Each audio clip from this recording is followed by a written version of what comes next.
Happy Valentine's Day, my fellow YouTubers, and I say greetings as well. Welcome to Big D's Entertainment Rankings and Reviews.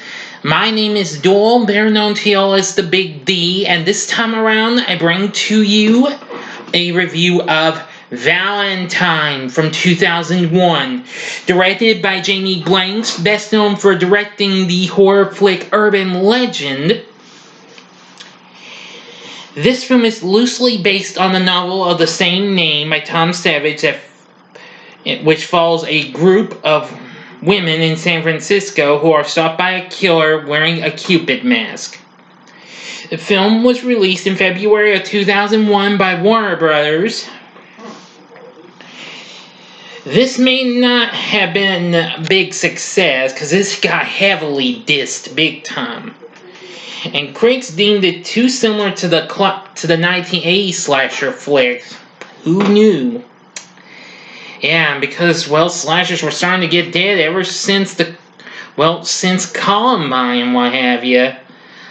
That may be wrong, though, because I just finished watching Dead Meat's kill count on this. But nevertheless, I actually have some respect for this. Now, though I used to have it on video, but last year I finally got to relive it on Tubi. Now, if I could get a Blu-ray player, I would love to get Scream Factory's Blu-ray they put out last year. So anyway, let us begin with our talking about the plot and what have you. Now, if you've not seen this movie, I advise you to stop the video at once. But I would do that, but I'm just going to tell you how some of it goes and what have you. But I will tell you to stop at some point, alright? Okay, but just for fun, I'm going to go ahead and give you your first 5-second warning. Okay, you've been warned for the first time. Now, our story begins at Valentine's Day dance in 1988. An outcast student named Jeremy Milton asks 4 popular girl stands. The first 3 girls are Shelley, Lily, and Paige. They reject him, while 4th girl Kate politely responds maybe later, but soon Dorothy, who is a bit of an overweight girl, accepts and starts making out with him under the bleachers, but soon some kids catch him in the act and give him a real humiliating treatment, pouring punch over him after Dorothy accuses him of rape. So, and then soon he was expelled and was transferred to a reform school. Now, we go after our title card to 13 years later, where Shelley is now a medical student at UCLA. She's at a morgue one evening studying for her medical exam. After receiving a vulgar Valentine's Day card, she is attacked by a mysterious man in a trench coat and a Cupid mask. And hides in the cooler, but soon the killer gets her and yeah. Soon, the other girls are questioned and what have you. They hadn't seen Shelley for some time after she moved from San Francisco to LA.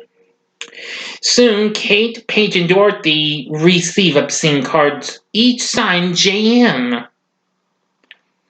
Now, Lily receives a card that ends a box of chocolates, which unfortunately has maggots in. Meanwhile, Dorothy gets an unexpected visit from her boyfriend Campbell, who has just lost his apartment after his roommate failed to pay the rent, so he moves into her father's large mansion. Soon, the girls attend an exhibit by Lily's artist boyfriend Max, but to make matters worse, they meet Ruthie, Campbell's ex, who, let me tell you, is a major, who you may think she's beautiful. Oh yeah, she's beautiful, but in a way, but she's a nuisance, a real pain in the ass. I'm serious. She accuses Campbell of being a con artist. So Lily becomes lost at the exhibit after Max attempts to get her into a threesome. But the killer appears and shoots her with 3 arrows. Yeah, once before every killer after, we start seeing a nosebleed come from the mask of the killer. That is really freaky. Now, like I said, this movie kind of has some real odd moments, but I won't tell you too much, so you're going to have to just watch the movie if you got the guts and glory to see it. I know this isn't one of the best horror movies. It may not be a factual horror. This is kind of more of a suspense thriller horror flick.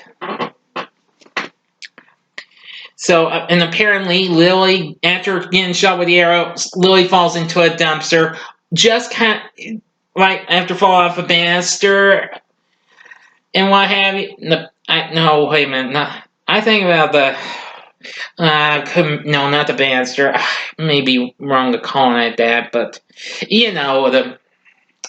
a balcony, before you go down the stairs.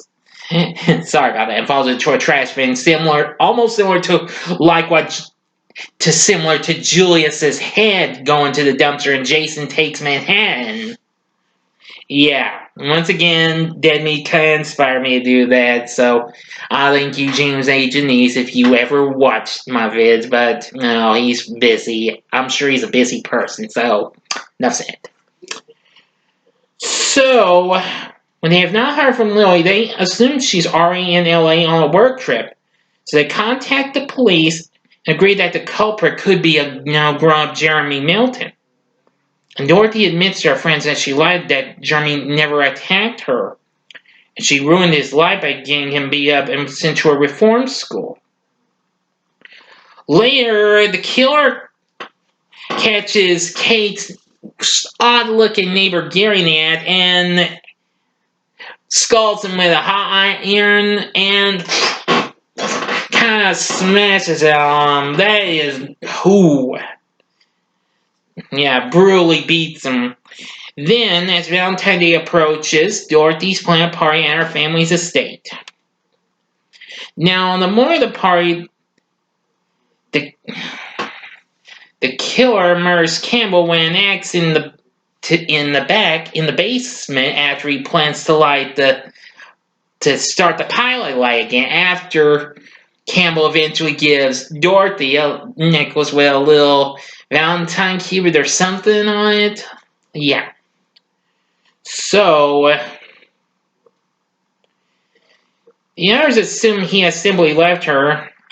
Dorothy believes that they are still jealous and still look at her as the fat girl of the group. Yeah, because, well, Lily was the fun one, Shelley was the smart one, Kate was the nice one, and Paige was the sexy girl. Okay, enough said. So, they decide to confront Dorothy with the truth about Campbell. Ruthie is here. She is really more torment you can ever expect. And, well, the killer catches her after he drags out the body of Millie, I think that's her name. Yeah.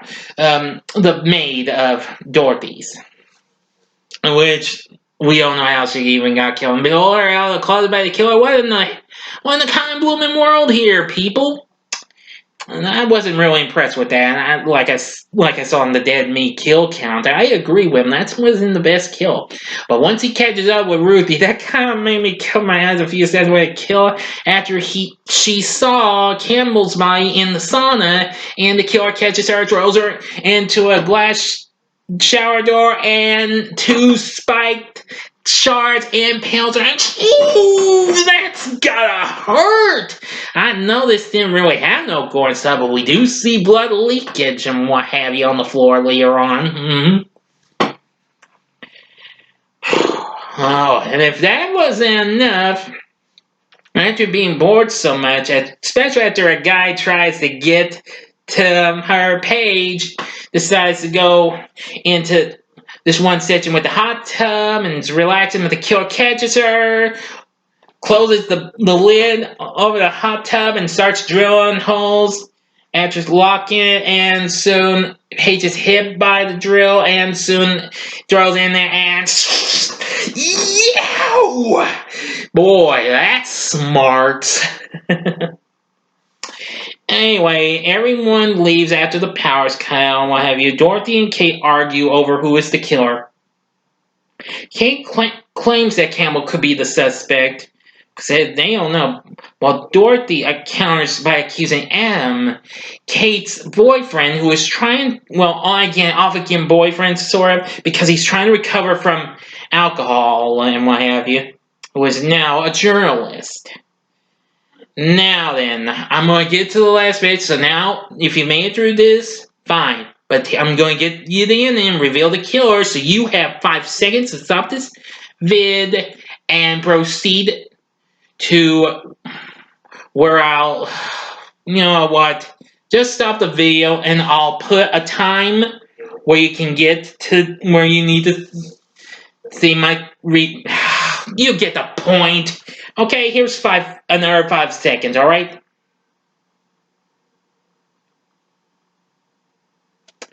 Okay, you were warned. If you didn't stop this, shame, shame, shame. But anyway, they checked with the detective, and that Lily, after being told by Lily's boyfriend that she never did show up, came to realize that she is probably dead and calls the detective. After dialing the number again, she follows the sound of his ringtone outside of Dorothy's house and discovers his severed head in the pond. Now Kate becomes convinced that Adam is actually Jeremy in disguise by reconstructive surgery. So goes back to the house, only to find him waiting for her. To her surprise, he asks her to dance. She becomes frightened, but soon knees him in the groin and flees. She locates a gun, but the Cupid masked killer jumps out from the darkness and sends him, to such a nasty fall down the staircase. Killer rises, but is shot to death by M. Soon, M pulls off the mask and Kate goes into shock and confusement after she apologizes profusely. It's Dorothy. Yeah, so M forgives Kate, explaining that childhood trauma can lead to lifelong anger, and some people are eventually forced to act on that, referring to Dorothy. As Kate and M wait for the police to arrive, they hug, and M says he has always loved her.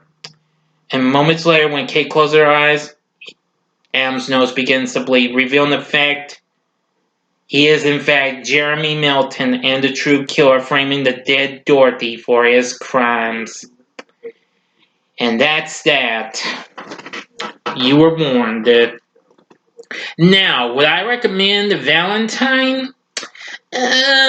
Sure. Give it just one try. If you don't like it, you don't have to take my word for it, okay?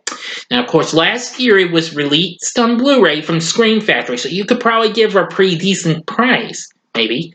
But anyway, I'm going to say that the story is okay. It has some hits or misses. The cast is also hit or miss. So, I'll give you our cast. I didn't do that. Playing Paige is probably one of my favorite sexy actresses at the time, Denise Richards, because I had such a killer crush on her after seeing her in movies like Starship Troopers and Wild Things, which that was what really made me fall for her.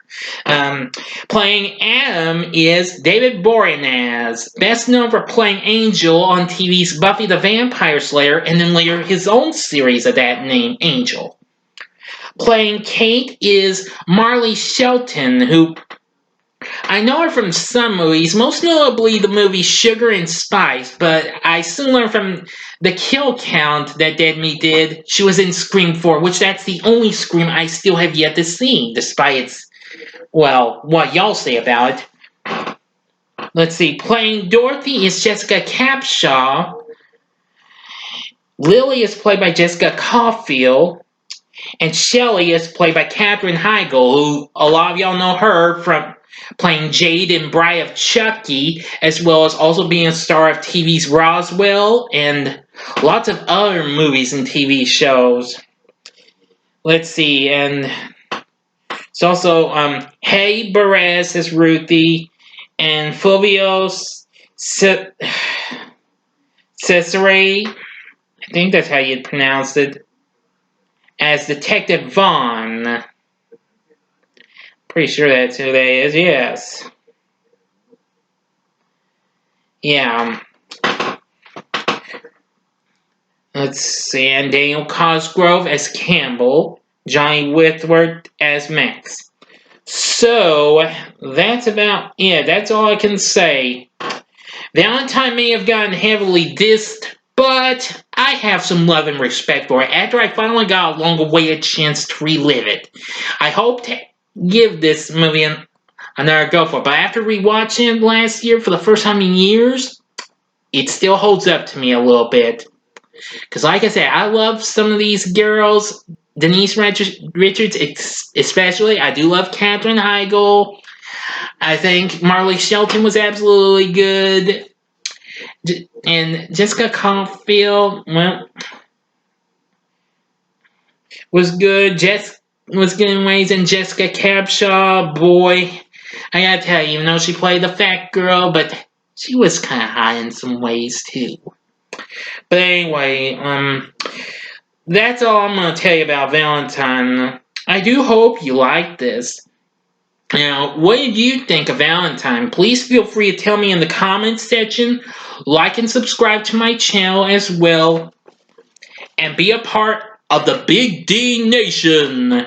And join me again later tonight when I do a back-to-back review of a couple other Valentine horror flicks.